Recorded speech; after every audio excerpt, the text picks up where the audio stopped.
to you, Murthy, as a mentor. I mean, you're matched pretty narrowly, and we always say that's the magic of mentoring, and you can leverage it when you match engineer to engineer, process engineer to process engineer, mayor to mayor. That's the first time I heard about that. But in what ways were you able to specifically make a difference for Jianping? One way is we are in the same profession, so I could give him the ideas of the work we do, how we do, and how the jobs are executed here. And another an important thing was Jianping himself was very proactive, and he had clear ideas of where he wanted to go, and then what he wanted from me, and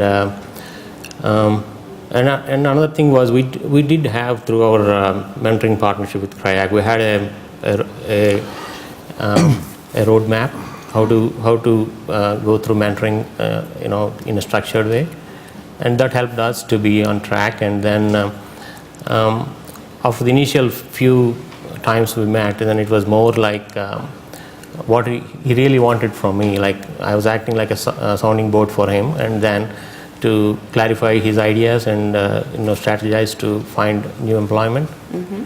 So I think it's overall like he did like 90% of the work, and it's only 10% of my work to just listen to him and analyze his ideas. That sounds like a great mantra, 90%, 10%, but I'm sure you did more than 10%. Murthy, tell me a little bit about coaching for interviews, because we hear from mentors that is a great part of their opportunity and challenge. Yeah, that's one of the activities we talked about right in the beginning, and then we had the mock interviews. And if I was recruiting a new engineer into my company, what technical questions I'll be asking, what HR questions I'll be asking. So those kind of mock interviews kind of clarified, how we should communicate, how he should communicate with potential employers. And then also, our company also helped us, like they organized mock interview sessions for the new mentees.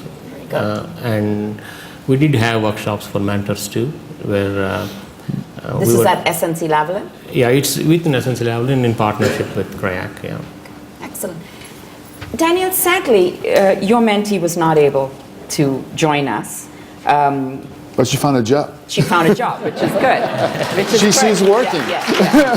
We were really keen to have her here. She came to Canada from North Africa 2 years ago. How did you help her in general and specific ways? That's a good question. It's a question that I was asking myself. At the time of the mentorship began, because I said to myself, to what extent I can help this person, and I would say that it's probably by helping her to maybe understand a little bit more what she is, what would be her preference, because when I looked at her resume at the time, it was a description to me in my mind of the technical thing that she has learned. And so as a recruitment person, and maybe for those of you in the room that working in recruitment, sometimes the challenge for a person who apply for a job is to match what you are with the enterprise need. So so she told me at the time, I'm sending don't remember exactly, it was maybe 30 applications a week, which is just too much, not really strategically oriented to what would be her preference. So I help her maybe to adjust a little bit what she is with the demand, and maybe to target more specific enterprise that would offer her the job that she was searching. And at the time, what I have learned from that is that she wanted to find a job. Mm-hmm. That's it, that's all. And to me, it was, you have to adjust a little bit. You have to find a job, yes, but you have to find the right job.